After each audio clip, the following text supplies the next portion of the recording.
Mwenzako and your sibling anaweza pata voyage ya mzuri, get a good journey, ukasikia kushukuru Mungu, and you feel thank God.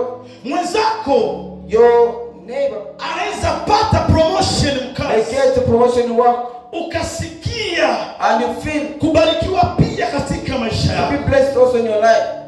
Sasa Now, ukionaka if you see au kuwezeka jaliwa that you are not na utulivu ndani yako, given calm in your heart in you, ujue ya kwamba just know that utakuwaka mtu wa maproblemu, if you don't have humility, you don't have utakuwaka problems. mtu wa madega, You'll be a person of problems. utakuwaka mtu wa You'll be mashida, a person of problems kwa sababu ndani yako because inside you hamuna utulivu there is ambao no uko ndani. humility that's inside you. Unaweza kuwa na kazi ya bien, You may have a good work. unaweza kuwa na kazi ya You mzuri, may have a good work, mechi ya kukosa but utulivu, because of lack of humility, ile kazi na kuishia. that work may get over. Unaweza kuwa na nyumba ya You may bien, have a good marriage, mechi ya kukosa but because of utulivu, lack of humility, ile nyumba na that kuishia. marriage gets over. Unaweza kuwa na You may be having a good fiance, mechi ya kukosa utulivu, but because of lack of fiansa humility, yako inakufa. all your fiance will get over.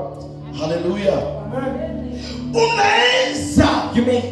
Unaweza kosa opportunity za You may mzuri. lack the good opportunities. Ambia français, Tell your neighbor, kuwa posé. Mwambie tena kuwa posé. then be calm. Merci Saint-Esprit.